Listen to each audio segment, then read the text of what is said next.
Welcome to CBN NewsWatch for this Thursday, September 23rd. I'm Mark Martin. Today, the FDA giving Pfizer the go-ahead for COVID vaccine booster shots for certain Americans. We'll give you the details. And the Supreme Court, is it really as conservative as many people say it is? We'll tell you why some analysts question that description as the High Court heads toward a major case on abortion. Plus, millions of American workers are looking to refuse President Biden's vaccine mandate using religious exemptions. We'll hear why they could have a strong legal case. The Supreme Court has made it very clear that religious convictions that merit protection are individual. I don't have to have a church behind me. We'll hear what religious freedom legal advocates have to say. A magnanimous gift that could change the lives of millions of people. Love is always an action word. When we commit to loving somebody or something, it means that we have to do something to manifest that love. We'll bring you a powerful story of biblical love and how it could affect an entire continent. Those stories and more today on Newswatch. This is CBN Newswatch. We begin with the Food and Drug Administration giving Pfizer the green light to administer booster shots to a segment of our population. The decision coming as millions of senior citizens and others at high risk for COVID-19 are now set to receive a third shot of the company's vaccine.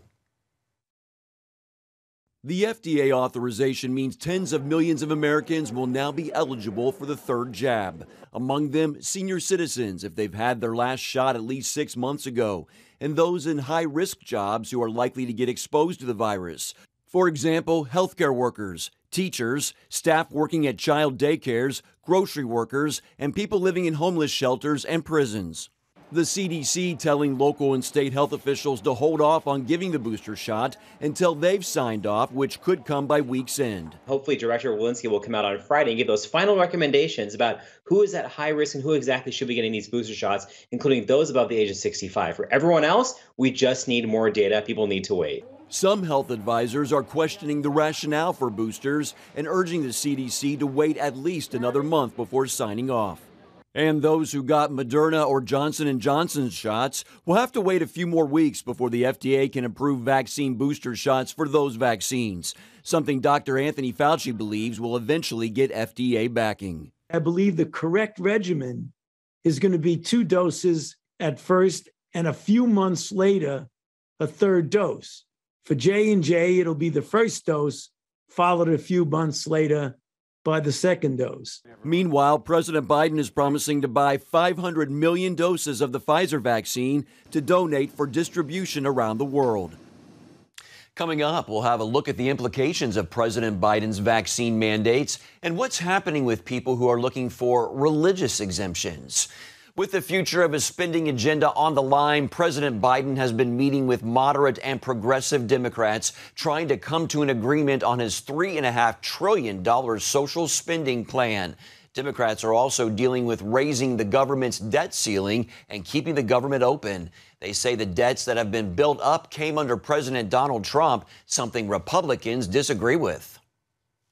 Republicans are trying a dine and dash of historic proportion. This debt that we are asking to be spent is all Trump debt. The suspension expired July 31st. Everything that was done last year, that was already taken care of in the debt ceiling suspension. So this is for what they're doing now. Republicans argue that the Democrats' reckless spending is to blame for the debt ceiling crisis, so they should raise it on their own, and they have the votes to do so. My advice to this Democratic government, the President, the House, and the Senate, don't play Russian roulette with our economy. Step up and raise the debt ceiling to cover all that you've been engaged in all year long. If the debt ceiling isn't raised, the government will run out of cash to pay its bills.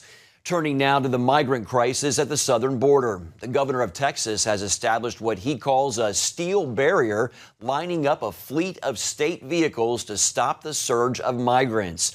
That as 2 U.S. officials say that many of the Haitian migrants in Del Rio, Texas, are being released into the U.S., undercutting the Biden administration's public statements that thousands in the camp face immediate expulsion to Haiti. One official saying Haitians have been set free in recent days on a, quote, very, very large scale. He estimated that the number was in the thousands. The Supreme Court has a major abortion case coming up soon that could decide the fate of Roe versus Wade, the decision that legalized abortion in America. But while critics and many in the media routinely call the court conservative, not everyone agrees. Jennifer Wishon brings us this look at the makeup of the court and how it affects its decisions. I think the most conservative members are Justice Thomas and probably next Justice Gorsuch. And close by is probably Justice Samuel Alito. In the middle, making up a more centrist coalition, Chief Justice John Roberts, Brett Kavanaugh, and the newest justice, Amy Coney Barrett. We learned that Justice Amy Coney Barrett was not the judicial torpedo that a lot of Democrats believed she was going to be on things like Obamacare. In that case, led by the more centrist conservatives, the court chose consensus over striking at the heart of the matter.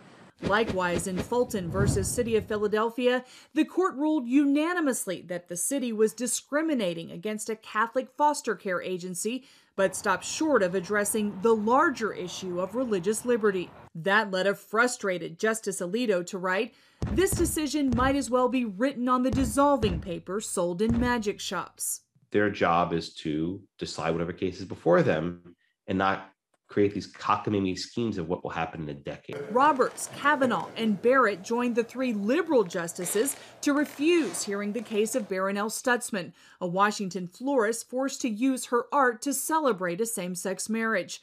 Meanwhile, Gorsuch joined the three centrists to block hearing a transgender bathroom case out of Virginia.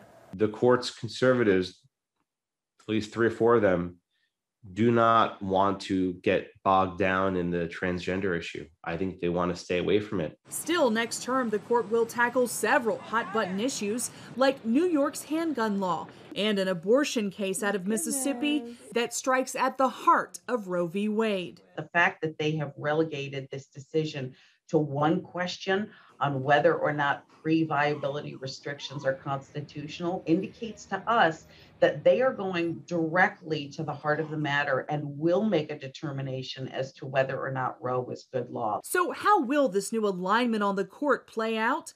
Blackman has a prediction. I don't think there are enough judges with the backbone to do it. Coming up, another legal issue. The vaccine mandate causes debate across the country, especially when it comes to religious freedom and the right to religious exemptions. We'll look at how many Americans are trying to refuse the mandate based on their beliefs. That's when we come back. President Biden's vaccine mandate created a dilemma for millions of American workers who want to refuse the shot based on their religious convictions. Religious exemption claims are being handled differently by different businesses.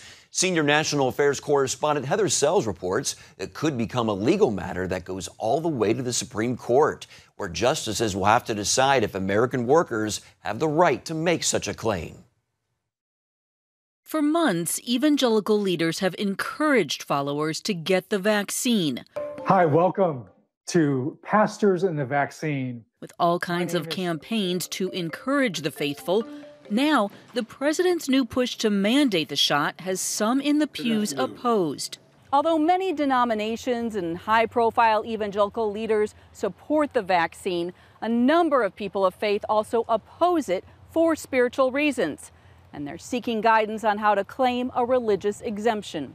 People are entitled to religious accommodations under Title VII of employment discrimination law.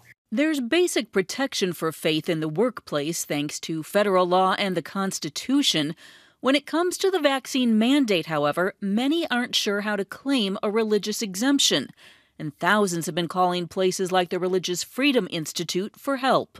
RFI, the Religious Freedom Institute, doesn't provide legal services.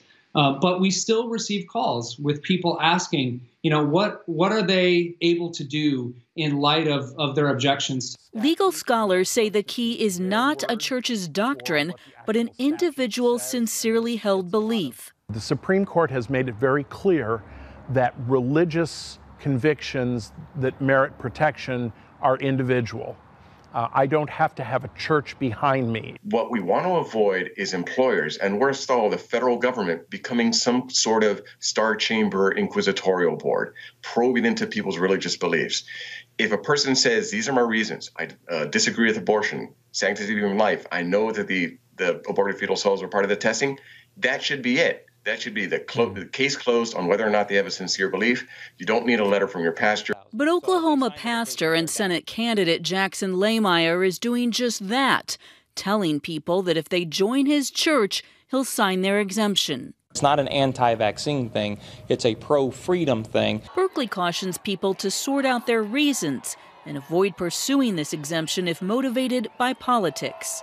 Religious exemptions are meant to be a remedy to a particular kind of issue, and just objecting to bad policy is not what religious exemptions are for. Still, in the months ahead, untold numbers could claim them. In a telling sign, 3,000 LAPD employees plan to file. And the lawsuits have already started. The White House may have a hard time telling the courts that OSHA has the right to mandate a shot. Think about what OSHA is about. It's about chemical exposures in the workplace, hard hat regulations on construction sites. This is conduct outside of the workplace that they say must be part of the workplace. This is a real stretch. It's unclear how the Supreme Court might eventually rule, especially with weakened religious protection after the 1990 Smith ruling. The government can win if it has a compelling interest, really, really important interest, and there's no way to accomplish that without infringing on liberty. And, you know, when you're looking at a pandemic and people dying, the government is certainly going to try very hard.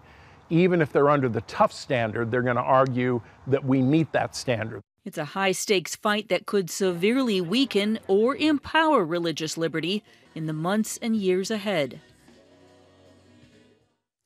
Our senior national affairs correspondent Heather Sells joins us now with more. Welcome, Heather. Thanks, Mark. Tell us about the calls that are coming into these religious freedom advocates. What are the people's main concerns? Yeah, well, a lot of calls are coming in, first of all, and it makes sense because we know that just for white evangelicals alone, 4 in 10 are not vaccinated. So, of course, if they have a mandate, they're going to be thinking about this. And so a lot of calls are coming into these religious freedom groups. In particular, Liberty Counsel has been getting 500 calls a day. And in addition to that, they are hosting attorney calls for people to call in, and they've been seeing 600 to 900 people a day. So there's tons of interest. People are really concerned if they oppose the vaccine for religious reasons, how they can legally do that. And apparently the reasons in most cases are the fetal cells, but also the attorneys at Liberty Counsel are telling me that people, the other religious reason they're giving are their bodies are the temple of God. They don't want to pollute them. So those are some of the main religious reasons that people have right now for opposing the vaccine. Yeah, talk a little bit more about the litigation involved. What kind of litigation are we seeing so far? Well, we're already seeing it, and we can expect it to continue. This is going to be in limbo for a while in the courts. The highest profile case right now is United Airlines. There are some employees there who've sued United over its vaccine mandate, and they say they're not making reasonable accommodations for people who have religious or medical objections. So that's a big one. We're also watching New York, where in the Northern District Court of New York, they've extended a temporary restraining order for healthcare workers. So they're trying to figure out if they can allow them religious exemptions in New York. And then in Maine, a federal judge will decide whether healthcare workers can opt out of the vaccine mandate there for religious reasons. And he is also asking for guidance in light of the Supreme Court and where they stand with respect to religious liberty right now. So I think we're going to see in the coming months this is very well going to end up at the Supreme Court. Southern Baptists are requiring their missionaries to get the vaccine. What can you tell us about that? Are they offering a religious exemption? Yeah, that's a really interesting case. So they've got about 3,600 people in the field, and they're saying you have to be vaccinated if you're going out to the field. And they, right now, I don't know if they're going to allow a religious exemption for their people or not. I've got a query in, but I did ask a religious freedom expert yesterday how that might shake out in court. And that's unclear, although there does seem to be some precedent for the employer, their religious beliefs coming ahead of their employees' religious beliefs. So really fascinating what's going to happen. Yeah, it sounds kind of complicated. How do you see other Christian organizations and churches handling this issue of a religious exemption? Well, right now, we know that IMB is probably the first mission organization to require the vaccine for its missionaries going out. We're not hearing of others. There may be some, but there doesn't seem to be. They seem to be the first. And we're not hearing a lot about mandates from religious organizations so far, but we are going to be following this up. It is worth noting that Ed Stetzer at Wheaton College, who's a Southern Baptist, called their decision on vaccines a common sense decision. And he said mission sending agencies from the U.S. have the real opportunity to be vaccinated, and they're going to places around the world that don't. So there's that vaccine inequity issue as well going on for missionaries. Yeah, what are the exemptions in addition to religious exemptions that people are interested in as far as not wanting the vaccine? Are there any other exemptions that you can talk about? Well, I think a big one would be medical. For various reasons, people have medical issues and they don't want the vaccine for that. There's also privacy is an interesting issue. Some people are just like, hey, I want the right to make decisions for myself. But I think religious and medical are the two that we're seeing the most of right now. Okay. Our senior national affairs correspondent, Heather Sells, thank you for your insights this morning. You're welcome. All right. Still ahead, a huge gift that could change the lives of millions of people. It's an inspiring story of biblical love right after this. Thanks for staying with Newswatch. It has the potential to change healthcare across the continent of Africa, where Christian doctors are answering the call to help some of the greatest needs. George Thomas brings us the story of an amazing gift one couple is giving that's rooted in a biblical mandate and how it could affect an entire continent. Spend time with Mark and Erica Gerson, and you'll quickly discover their passion for helping those less fortunate is rooted in love. Love is always an action word. When we commit to loving somebody or something, it means that we have to do something to manifest that love. Mark is a New York-based entrepreneur and philanthropist. His wife, Erica, is a Jewish rabbi. The Gersons say the deep love for their faith compels them to give away millions of dollars of their personal wealth each year to fulfill their Jewish obligation to love the stranger. The Bible never tells us to love our children because it's something we will do without the Bible's help. We'll love our children even if nobody instructs us to do so. Yet the Bible tells us to love the stranger over and over again, 36 times, because loving the stranger is not something that comes naturally. It's not something that comes easily. The Gersons are putting the practice of loving the stranger by supporting the work of African Christians and missionary doctors across the African continent. When we learned some 20 years ago about the work of Christian missionary doctors in Africa and how they're sacrificing everything in order to serve the poor by bringing health care to those who otherwise wouldn't have it, we said, this is what it means to love the stranger. This week, the couple pledged a record $18 million, along with matching funds from the United Bank of Switzerland and others, to support the work of African Mission Healthcare, which he co-founded 11 years ago. This gift of at least $20 million, and hopefully the matching grant will make it much more than that, is going to transform African healthcare. It's going to enable us to build the systems, the infrastructure, the hospitals that will treat literally millions of patients now and into the future. CBN and the Gersons have partnered on several projects on the continent to provide quality, compassionate care to patients. African Mission Healthcare says this latest gift from Rabbi Erica and Mark Gerson is the largest private gift ever to Christian medical missions. They firmly believe the Bible verse in Malachi 3:10 that when you help the stranger, God will pour out his blessings. God says, test me. I believe it's the only test that God uses in the Bible. Is this, test me, give to charity, he says, and you will enjoy blessings yourself. And it is so true. No one has ever made a donation to serve the African poor by supporting Christian missionary physicians and regretted it. It has been the blessing of our life. It has been the blessing of Erica and my life to be able to partner with these sacred people, these doctors who are working in Africa in the name of their Christian faith to serve the poor. And it's something that we always want to do more of. George Thomas, CBN News. A nice positive story for you today. Well, coming up, another powerful story about the work of one journalist right here at CBN News being credited for literally saving the life of another brave journalist in a different part of the world. Some people refer to Japanese journalist Moi Fukada as another Julian Assange. The investigative reporter faced prison time for exposing a Chinese spy network in the land of the rising sun.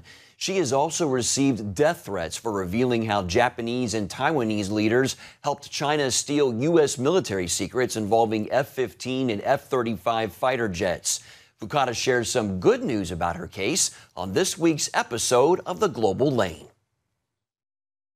Thank you, Mr. Gary Lane and CBN. Probably you saved my life because Tokyo prosecutor decided not to prosecute me. And you can hear more from Moi Fukada and find out why she is willing to risk her life to expose Chinese espionage and influence in Japan. It's on The Global Lane tonight at 8:30 Eastern on the CBN News Channel. And you can see it on the CBN News app as well. That's going to do it for this edition of CBN News Watch. Remember, you can find more of our news programs on the CBN News Channel anytime or online with cbnnews.com. Also, tell us what you think about the stories you've seen by emailing newswatch@cbn.com or talk to us on Facebook, Twitter, and Instagram. Hope you'll join us next time. Have a great day.